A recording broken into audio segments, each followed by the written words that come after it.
Ngayon, magluluto ako ng isdang maliliit nga kinuhanan ko ng mga tinik. At ito na yun. Ayan siya, oh, 'di ba, oh. Nilagyan ko yan ng harina, itlog, at saka magic sarap. Oh. Yan, mga maliliit yan na isda, oh, 'di ba?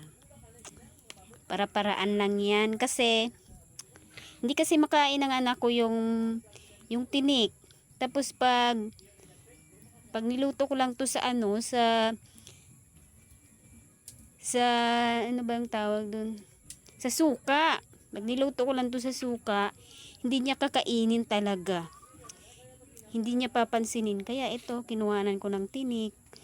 Tapos, pag kumain siya nito ng mga maliliit, oh, tingnan mo maliit siya. Ay, pag suka lang yung gamit mo na pagluto nito, ay, kinukuhanan niya talaga ng tinik.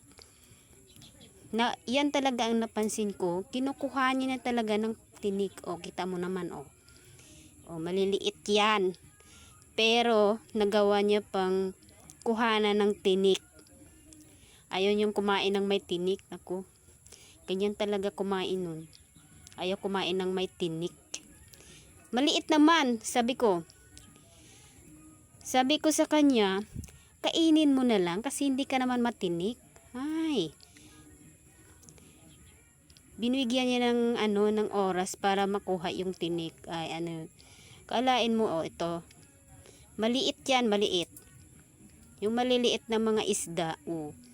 Yan, nagawa niyang kuhanan ng tinik kaya kinuhanan ko talaga isa-isa ng tinik.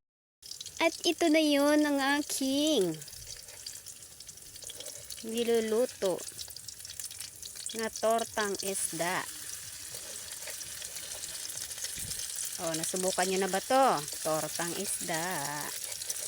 Oh, maganda talaga, oh, 'di ba? Oh. 'Di ba? Para-paraan lang 'yan. Kapag ang inyong anak ay hindi kumakain ng para hindi matinik, ito lang ang gawin nyo. Kuhanan nyo lang ng tinik. At kung nagustuhan nyo ang video na to, follow the button.